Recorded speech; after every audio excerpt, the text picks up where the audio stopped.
Attitudable opens the door to a new world of people transforming lives and the way we do business.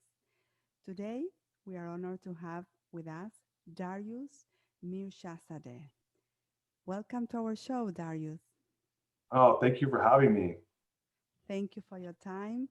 We really loved all the things that you are doing and your latest book, The Core Value Equation. Would you, well, perhaps first, I'm a little anxious. Perhaps first introduce yourself for the people Yeah, who don't know you. Where are you? Where do you live? What's your background, and what do you do? sure. Thank you, Dolores. So my name is Darius Mirshazadeh, and I live in Austin, Texas, in the United States. Born and raised in California, and I've been a serial entrepreneur and CEO, and now I'm an author because I just wrote my book that came out in September. And I also have a live stream show that's turning into a podcast called The Greatness Machine. And yeah, just I'm a dad. I have two kids that I 11, 10-year-old. He'll be 11 next month, and a 7-year-old. And I'm married to my wife. We've been married for 13 years. So just I'm just trying to do my piece to create some change in the world. But I tell people I'm the biggest thing I am outside of all those things are I'm a core value evangelist. So I'm a believer that every result in our life, good, bad, or indifferent, is a result of the values that we've brought to life for ourselves. And I also believe that core values have the opportunity to become the language of our life. So, and when that happens, we really get a lot of control over what happens around us. Some things you can't control, but you can control how you look at them and how you feel about them, and you can control who you're around and why you're around them. And a lot of that's just around core values. Dolores, do you know what the definition of a core value is? The Yeah, actual definition? but you made the distinction between a value and a core value, you know? Would you Hmm. please explain that because you are the expert here? Yeah, so I hadn't actually looked up the definition. I looked it up in the dictionary the other day, and so a value is basically a belief. It is something that you believe. A core value is a fundamental belief that you hold to be true, and it's the most important value that you have above all else. We have many different types of values. Some we don't give very much credit to at all, and some we give lots of credit to. So I don't talk about this in my book, but I was actually introduced to this recently, that there's a hierarchy of values. If I said, even if I tell you, figure out what your top 5 values are, there's still going to be one that's the most important for you. If you had to choose between the five, your top five, there's that number one, then there's number two, then there's number three. So we kind of go down and in order of what's important to us based off what our fundamental beliefs are. And so it's funny, when I looked at the definition, it said, a core value is the fundamental belief of a person or an organization.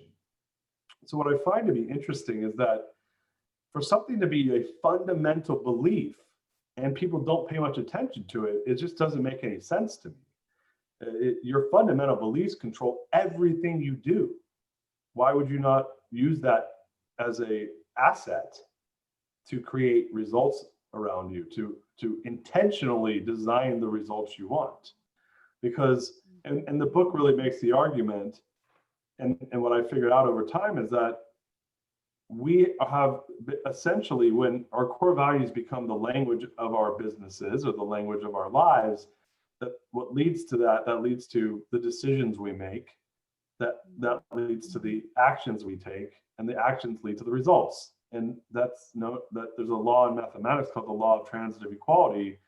And if that's true, that our core values equals our essentially our words, if we can make it into our language, it equals our words. And once that happens, it equals our decisions, equals our actions, equals our truth. Well, then A equals B equals C equals D equals F, E equals F, A equals F. So core values equals results. And so for me, when I got very clear on that, it's, oh, wow, like I just have to get really clear on what my values are. And it's not perfect, but I'm going to try my best to make sure that whether it's in my business or in my personal life, I'm going to live within those values. And when I get it wrong, which, I'm isn't far from perfect, as anyone is. We are humans. Yes. We're all humans. We all screw up. I'm going to make sure I get clear on how to fix it by looking at my values. And then you can do that as tactically as how do you treat a customer in your business to how are you spending your time with your family? Is it aligned with your values? Is it, and I also make the argument in the book that the core values don't need to be nice.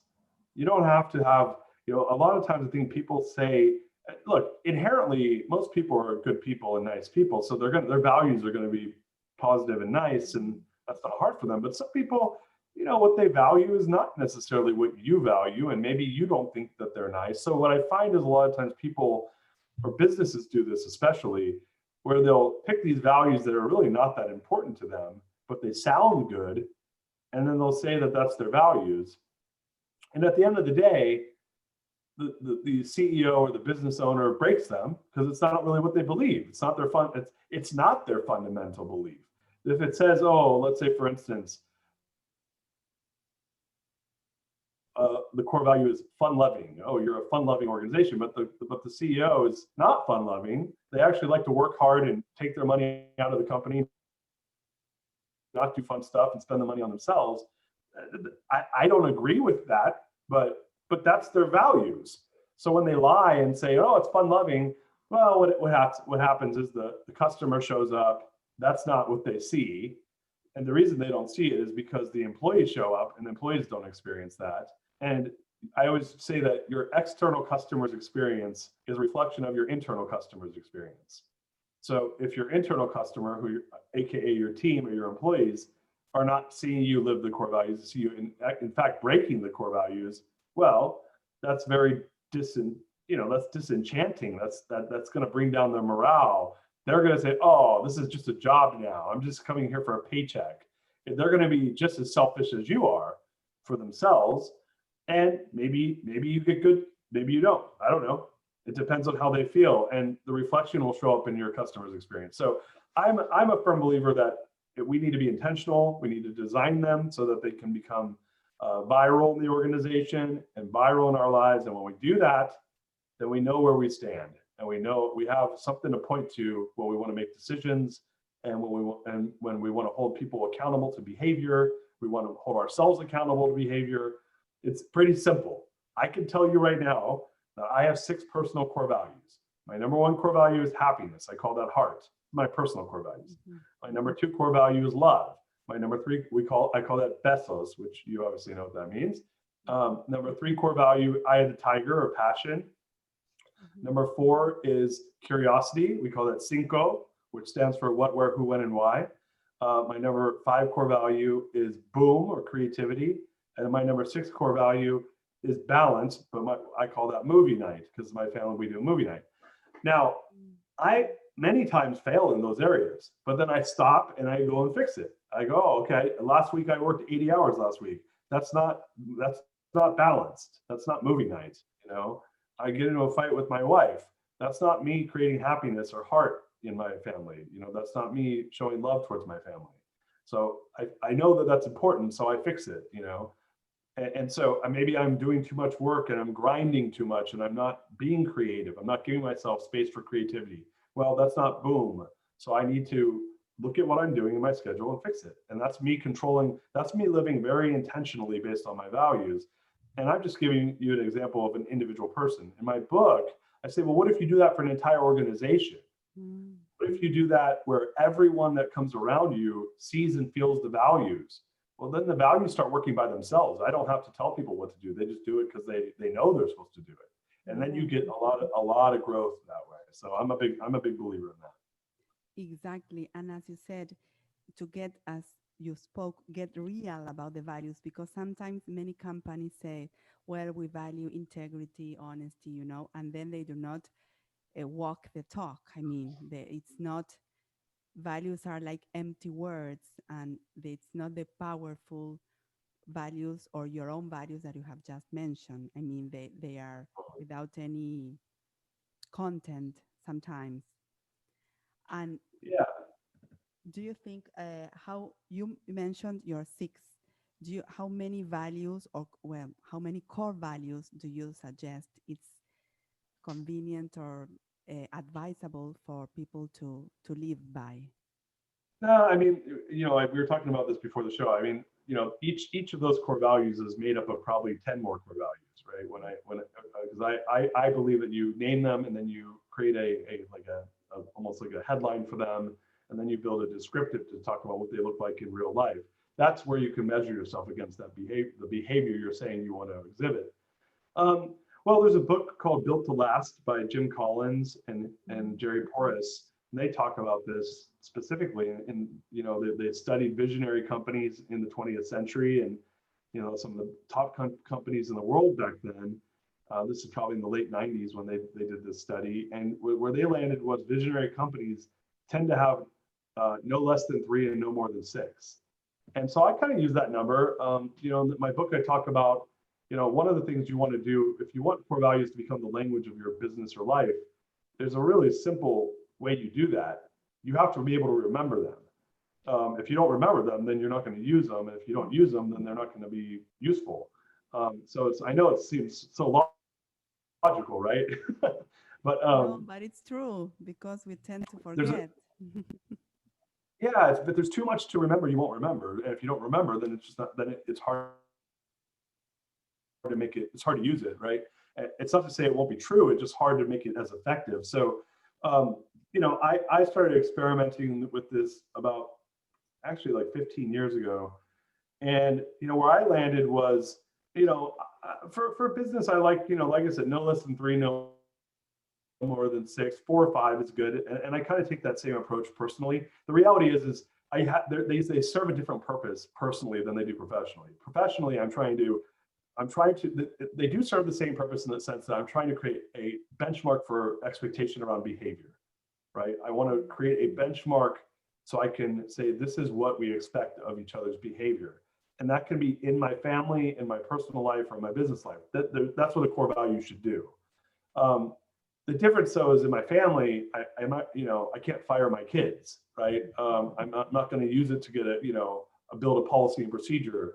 The utility value is different in my family or for myself. I'm not going to fire myself. With the Yeah. business, it's around who am I going to hire? Who am I going to fire? Why am I going to keep them? What am I going to measure them against? So I'm using it as a asset. And I use business terminology for this because I do believe it's the most powerful asset you have in your company. Um, I use it as an asset to create scale because I think you can create a lot of value with core values.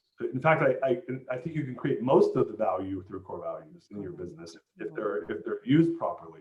So in that case, um, you know, I have a little bit more less leeway. I want to design them for scale. I want to design them to go viral.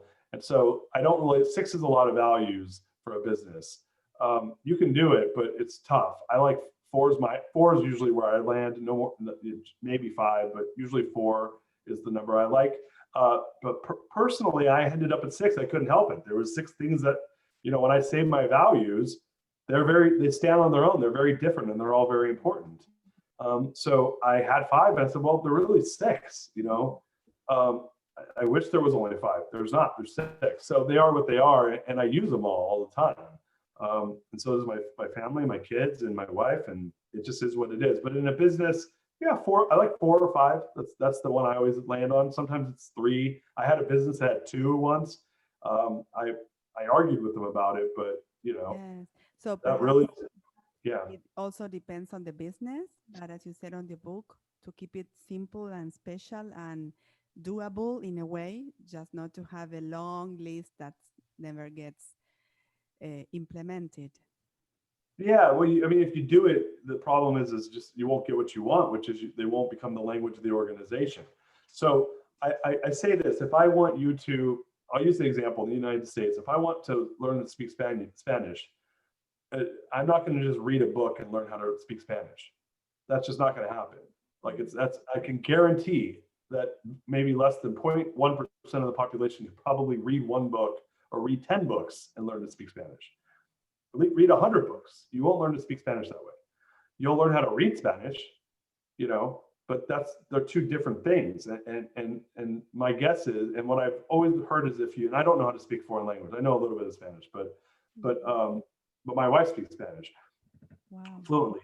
And so what a lot of people say is, who speak foreign languages, they'll say, you know, you're fluent in the language when you dream in the language, you Mhm. know, and it's because it's at that point it's become the language of your mind, right? And then then culturally you understand the culture better, and the language is I think it's one of the most powerful things in the world.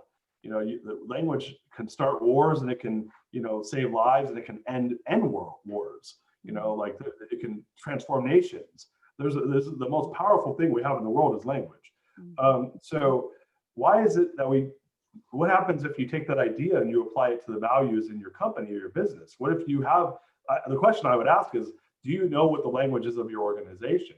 If the answer is you don't know, then it means you don't have one that's intentional. And you probably have something, but it's a mixture of 8 languages. You got 8 different tribes, because your company, you'll have separate tribes in your organization. They all speak their own language. They all kind of fight with each other. And that's not how you scale the business.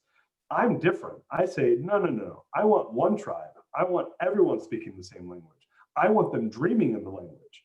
So how do I do that? I have to build a language for scale, and then I have to get them to use it. And if the more they use it, the more they're going to use it. And the more they're going to use it, the more they think about it. The more they think about it, the more they do it. The more they do it, then before I know it, they're dreaming in the language.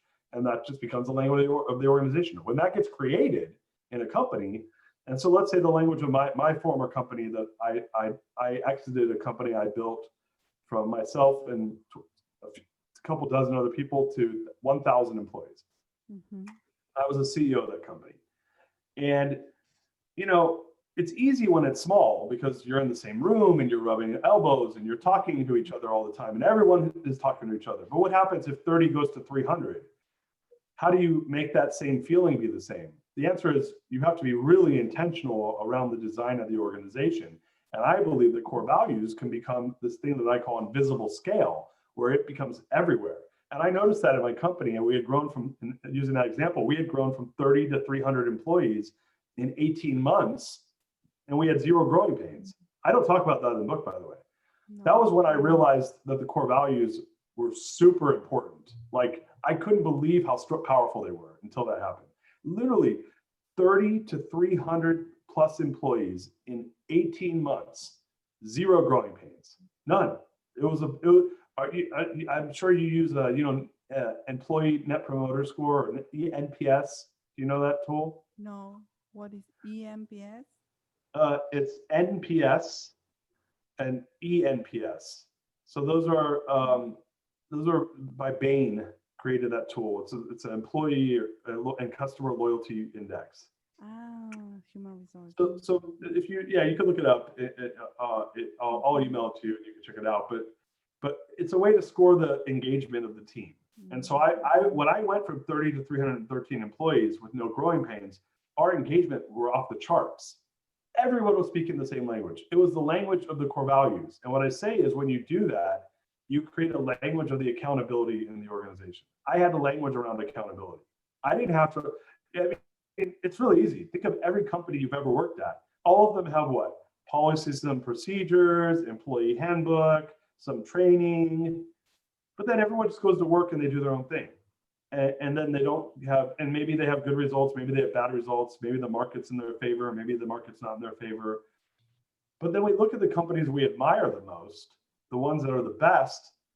There's something about them. They're special. They speak the same language. You can tell they care in the same way. They have a consistency to their approach. You can get there through policy and procedure part of the way, but I can't get a human. I can read you a policy and procedure and say, I want you to act this way. And you'll read it and say, I'm not going to act that way unless I have to. Or I can hire people that already believe what's on that piece of paper because I'm hiring based on values. And I can fire based on values and make sure that people that don't believe that aren't here. And they don't have to read any piece of paper. They're going to do the things that are aligned with the values of the company because they believe in the values and they know what they are. That is what I'm trying to build, because then you can create invisible scale where people do the right things organically and you get a lot of value. You can grow a lot faster when people do that because it takes a lot of the friction out of the organization. Yes, you either like the beginning of the revolution that you also talked about. a new Yeah, revolution, like to be transformed. Either you work in a place where you feel like you are exactly. yourself aligning with that values, or you are transformed because you are willing to. So you are like a good fit, let's say, to the organization. Well, exactly. And so, I mean, your personal values may not be exactly the same as the company core values, but they may align with them still, right? Mhm. So, but how do you know what the company what the company's expectations are from you from a values perspective if the company doesn't tell you what they are, or if they're not Mhm. alive, if they're just on a piece of paper in on a checklist of things to tell you what they are? No one's going to learn from that. It goes back to what I was saying before. If I give you a piece of paper that says, here's the Spanish alphabet, and here's how you speak 100 words in Spanish, and here's 100 sentences. Did you learn Spanish when I taught you that? No, you didn't learn any Spanish. It's But if I practice. say, Mhm. you have to practice it, and it has, and if I move to, Buenos Aires, and everyone there speaking Spanish around me, I don't know, within a couple months, I'm going to be speaking Spanish. Your company is no different. If everyone's speaking the same language, they can't help it. They're either going to say, "Oh, I don't like this Spanish," so they're going to go back to wherever they came from, or they're going to say, "Oh, yeah," and they're going to start speaking the language. Yeah. And now everyone's speaking the language. And when they're speaking the language, their actions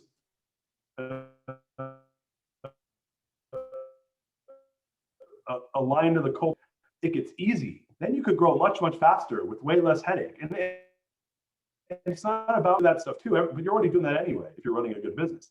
But getting them to speak the same language, that's a game changer. And the only way I know how to do that is with core values. Exactly. Well, that's fabulous. So you have to like breathe, and everyone, like the environment, has to be surrounded with the same core values that I think not many companies have them, at least in many places all over the world, perhaps more in the States, but I'm not sure. I don't know. I mean, what I say is companies don't have core values, people have core values. Mm, So what ends up happening is the company decides what values they want to align their people's values to. They get intentional about it. They design my book makes the case for that. It says you have to discover, design, roll out, implement, and measure the values. And then you keep doing that constantly. And when you do that, they become alive and they become intentional. And the results you get are a reflection of what those values are. What most companies do is they maybe discover their values because there's lots of people that can teach you, you can hire a consultant, they'll come in and mm-hmm. figure out what values you want to promote in the organization. They don't design them to go viral. They don't design them for high utility. The rollout, if they have one, is usually pretty mediocre at best. That's where they teach the values to the team, and ongoing implementation is almost nothing. And then they get curious about why it doesn't work. Oh, and last but not least, they don't measure it to see how they can improve it. So, Peter Drucker, his famous psychologist, says if you don't measure it, you can't improve it, right? If you can't measure it, you can't improve it. So my belief is you got to discover it, design it, roll it out, implement, and measure for improvement. And what I'm doing is I'm treating them like an asset. I'm treating them like they're something of value. Whereas most organizations, they don't do that. And like I said before a moment ago, companies don't have core values, people have core values. So what ends up happening is if a company doesn't do the thing I just said, where they discover, design, roll out, implement, and measure the values, well, then they just get a bunch of people that show up,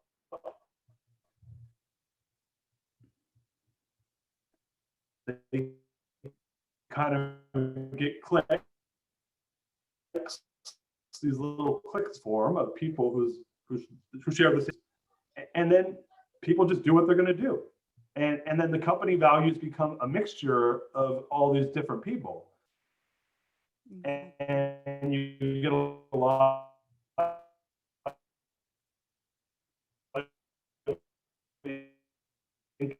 inconsistency in the company.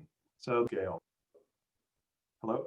Sure. Hey, Dolores. Yes, I'm Can you here. hear Can me you hear okay? me? I think it was a little, Can you the hear me? internet got, yes, I hear you very well. It was like a little blurred, the last sentence that you said, Oh, okay. but would you like just try to round up that idea just in case it wasn't? Yeah. What I said was, like I said earlier, is companies don't have core values, people have core values. And if the company is not intentional about it, what ends up happening is you get a mixture of a bunch of different values and there's no consistency. And if there's no consistency, then there's no scale. And if there's no scale, then you can't have that exponential value creation. So the Mhm. book, although it's about core values, it's really a book about how do you create massive impact and create massive value. And my business is all around how do you make more profit using this. And so I believe it's you can have your cake and eat it too. I can create high impact, high value, highly profitable company, and the best tool I have for that is values. But you have to use the values the right way, and the book teaches you how to do that. Yes, it's awesome. Very useful tips as well. So, well, thanks a lot, Darius. And well, the name of the podcast, is attitudable. It's an invented word. So, do you think that you are attitudable or do you communicate in an attitudable way? So wait, what does attitudable mean? Like good attitude? Attitudable, it's attitude, your disposition to do or your willingness to do things, and able, like your capacity or responsibility at the same time to make that happen. Yeah, no, I think I do for sure. So I would say I do behave in an attitudable way. Yes, we know that. It shows on all your work. Well, so where can people find you and buy your book at the same time? Yeah, the book, you could go to therealdarius.com, or you can go to Amazon to get the book. It's on Audible, Kindle, all those things. Anywhere online where books are sold, you can buy the book.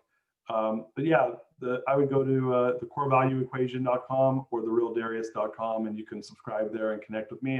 And all my social media is there, so you can connect with me on social media as well. Exactly. I'll write everything on the show notes and also your show and your podcast, your YouTube channel, and everything for people to follow and learn more about this very beautiful value equation, core value equation.